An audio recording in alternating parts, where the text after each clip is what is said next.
কারো পৌষ মাস তো কারো সর্বনাশ। গত ঠিক দুদিন আগে আপনারা জানেন যে বসিরহাট লোকসভা কেন্দ্রের নির্বাচিত তৃণমূলের প্রতীকে নির্বাচিত সাংসদ হাজী নুরুল ইসলাম তিনি কিন্তু পরলোক গমন করেছেন, তার মৃত্যু হয়েছে, আপনারা সকলেই জানেন। আর সেই মৃত্যুর কারণে কিন্তু বসিরহাট লোকসভা কেন্দ্র একেবারে খালি হয়ে গেছে এবং সেখানে আবারও কিন্তু পুনর্নির্বাচন হওয়ার একটা হবে, অবশ্যই সম্ভাবনা রয়েছে। তো এই যে লোকসভা নির্বাচনে যে হাজী নুরুল ইসলাম তিনি 2024 এখানে জয়লাভ করেন, এর আগেও এখানে তিনি সাংসদ ছিলেন 2009 সালে। তো এই যে আসন, এতে কিন্তু সত্যি বলতে তৃণমূল একজন অত্যন্ত ভালো একজন রাজনীতিবিদ, একদম গ্রাসরুট থেকে উঠে আসা রাজনীতিবিদ, এই রাজনীতিবিদের মৃত্যুতে কিন্তু তৃণমূলের সত্যি সত্যি অপূরণীয় একটা ক্ষতি হয়েছে। অন্যদিকে লাভ কাদের? অন্যদিকে লাভ হয়েছে বিজেপির। তার কারণ এই যে লোকসভা নির্বাচন, এর ঠিক আগে, এই লোকসভা নির্বাচনের আগে এই 2024-এর জানুয়ারি মাস থেকে যে সন্দেশখালি নিয়ে কিন্তু একটা সরগরম পরিস্থিতি তৈরি হয়েছিল রাজ্য জুড়ে।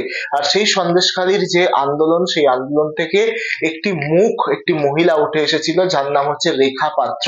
এই রেখা পাত্রকে পরবর্তীতে 2024-এর লোকসভা নির্বাচনে বিজেপি কিন্তু এই বসিরহাট লোকসভা কেন্দ্রে প্রার্থী করে তোলে এবং এখানে এমন একটি হাওয়া বিজেপি তুলে দেয় যে এই আসনটি কোনো মতেই আর তৃণমূলের কাছে থাকবে না, তৃণমূলের হাতছাড়া হয়ে যাবে। এই আসন সম্পূর্ণভাবে বিজেপি জিতে যাবে, বিজেপির দখলে আসবে। রেখা পাত্রকে তারা মুখ করে এই আসনে লড়তে চেয়েছিল, কিন্তু শেষমেশ এই আসনটি তারা রাখতে পারেনি। এই আসন বরাবরই যেভাবে তৃণমূল কংগ্রেসের পক্ষে গিয়েছিল, এবারও তার ব্যতিক্রম হয়নি। এবারও এই আসনে তৃণমূল কংগ্রেসের প্রার্থী হাজী নুরুল ইসলাম তিনি জয়যুক্ত হয়েছেন।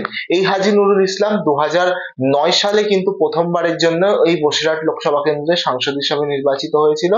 তারপরে 2014 সালে যে বসিরহাটে নির্বাচন হয়, সেই নির্বাচনে কিন্তু এখানে তৃণমূল কংগ্রেস হাজী নুরুল ইসলামকে প্রার্থী না করে প্রার্থী করে ইদ্রিস আলী, তিনি জয়লাভ করেন এই আসনে। এবং তারপরে 2019 সালে কিন্তু এই বসিরহাট লোকসভা কেন্দ্র এখানে প্রার্থী করেন নুসরাত জাহানকে। নুসরাত জাহান, যিনি একজন বাংলা অভিনেত্রী, সেই নুসরাত জাহানকে কিন্তু প্রার্থী করে এবং তিনি বিপুল ভোটে কিন্তু 2019 সালে এই বসিরহাট লোকসভা কেন্দ্রে জয়লাভ করে।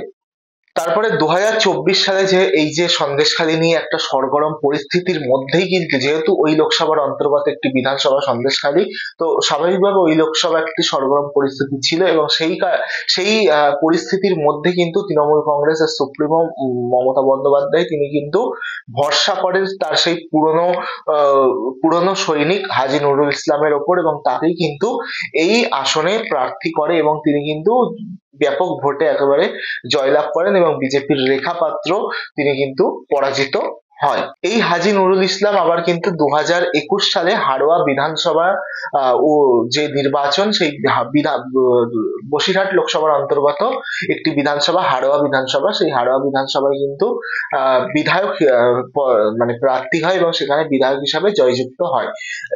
তিনি যখন 2024-এ সাংসদ হিসাবে নির্বাচিত হন, তারপরেই কিন্তু সেখানে রিজাইন দেন এবং সেখানেও একটা উপনির্বাচন হবে এবং তারপর পাশাপাশি যে বসিরহাট লোকসভা কেন্দ্রে তিনি যেহেতু তার মৃত্যু হয়েছে, সেই কারণে এই আসনটিও ফাঁকা হয়ে গেছে। এখানেও কিন্তু পুনরায় একটা নির্বাচন হবে, সেটা কবে হবে এই মুহূর্তে বলা যাচ্ছে না।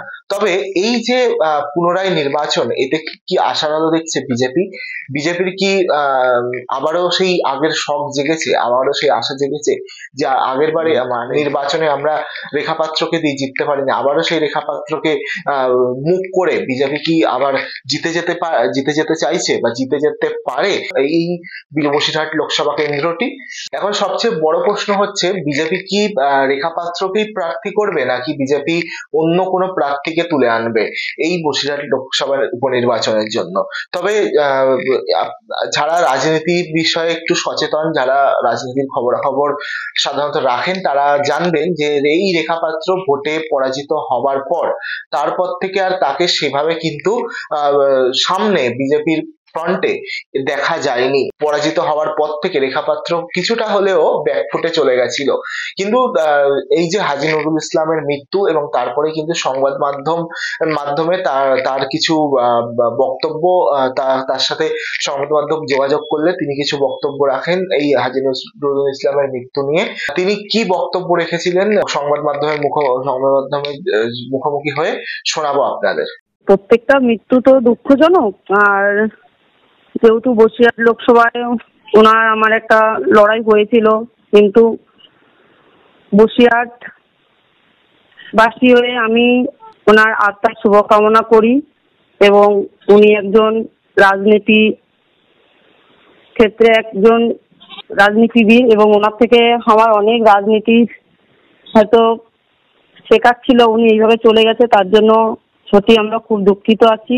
এই বিষয় নিয়ে আমি তো আমার ফেসবুকে আমি কিছু লিখিতভাবে কিছু পোস্ট করেছি। মানুষের যদি এই সময়টায় যদি একটু সমবেদনা না জানাই, তাহলে মানুষ আর মানুষের কাছে থাকতে পারলাম কোথায়? রাজনীতি ক্ষেত্রে যেটা হয়েছে সেটা হয়েছে, কিন্তু একটা মানুষের পাশে দাঁড়ানো আমাদের কর্তব্য। এবং আমরা সত্যি খুবই দুঃখিত যে এইভাবে উনি চলে যাবেন, আমরা কখনো ভাবতে পারিনি। আর দীর্ঘদিন ধরে উনি যে একটা অসুখে ভুগছিল, আমরা খুবই দুঃখিত যে উনি এইভাবে আজকে চলে যাবেন, আমরা কখনো ভাবতে পারিনি। ওনার যে মৃত্যু হয়েছে সেই জায়গা দাঁড়িয়ে আমি এই রাজনীতির বিষয়ে তো কিছু বলতে চাইছি না, কেননা এখন ওনার জন্য সত্যি আমরাও খুব দুঃখ প্রকাশ করছি যে একটা রাজনীতিবিদ যে এরকম করে চলে যাবেন, একটা দীর্ঘদিন ধরে অসুখে ভুগছিলেন। আমরা মনে মনে চাইছিলাম যে উনি সুস্থ হয়ে উঠুক, কিন্তু এরকম করে চলে যাবে এটা আমরা চাইনি।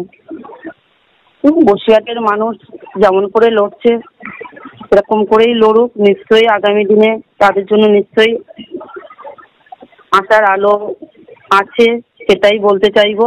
আপনাদেরকে শোনালাম রেখা পাত্র, বসিরহাটের যে পরাজিত বিজেপি প্রার্থী, তিনি ঠিক এই যে হাজী নুরুল ইসলাম বসিরহাটের সাংসদের মৃত্যুতে তিনি শোক প্রকাশ করেছেন, দুঃখ প্রকাশ করেছেন, এবং তিনি ঠিক কি কি বলেছেন সবটাই আপনাদের শোনালাম। হয়তো তার মনে আবারও মনে হচ্ছে যে এবার বসিরহাটে তিনি আবারও ভোটে একটা জেতার আশা করছেন, তিনি যে ভোটে তাকে দাঁড় করালে তিনি আবারও এবার জিতে যেতে পারেন। যেহেতু হাজী নুরুল ইসলাম আর নেই, সেই কারণে কিন্তু জেতার সম্ভাবনা রয়েছে এমনটা মনে হচ্ছে। এবার বিজেপি যা পার্টির পক্ষ থেকে তারা কি সিদ্ধান্ত নেয়, তারা কি রেখা পাত্রকেই প্রার্থী হিসাবে এই বসিরহাটের যে নির্বাচন সেখানে দাঁড় করাবে, নাকি তারা অন্য কোনো মুখ তারা নিয়ে আসবে?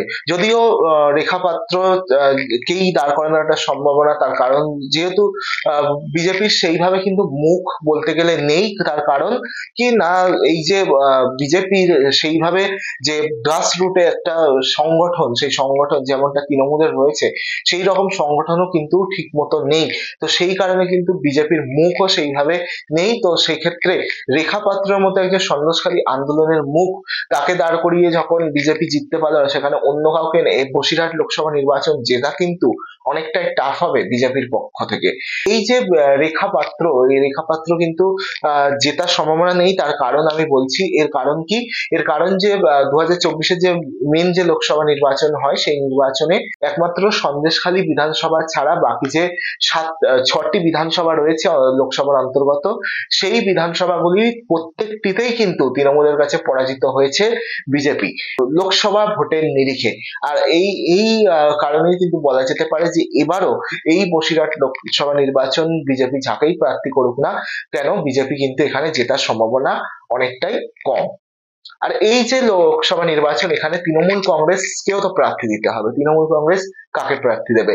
আমরা জানি 2019 লোকসভা নির্বাচনে তৃণমূল কংগ্রেস সেলিব্রিটি নুসরাত জাহানকে প্রার্থী করেছিল। এবারে কি কোনো সেলিব্রিটির ওপর আবারও ভরসা রাখবে তৃণমূল কংগ্রেস, নাকি হাজী নুরুল ইসলামের মতো একজন সক্রিয় পোড় খাওয়া একদম গ্রাসরুট থেকে উঠে আসা একজন রাজনীতিবিদকে তৃণমূল কংগ্রেস প্রার্থী করবে, নাকি কোনো নতুন মুখ, একদম বসিরহাটের ভূমিপুত্র, নতুন মুখ এইরকম কাউকে প্রার্থী করবে, নাকি অত্যন্ত পরিচিত কোনো মুখ, রাজনীতিতে অত্যন্ত পরিচিত মুখ তাকে প্রার্থী করবে, সেটা দেখার বিষয় রয়েছে।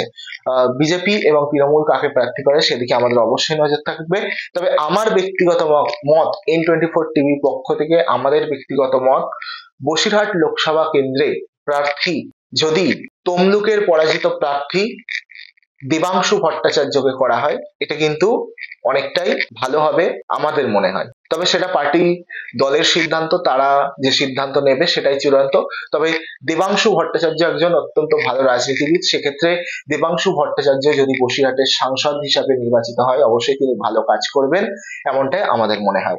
তো দেখতে থাকুন আমাদের চ্যানেল, এবং আমরাও নজর রাখবো কবে উপনির্বাচন হয়, কিভাবে এই উপনির্বাচনে কোন দল কাকে প্রার্থী করে, সবটাই নজরে থাকবে আমাদের। আপনারা দেখছেন N24 টিভি, আবারও আসবো নতুন কোনো খবর নিয়ে।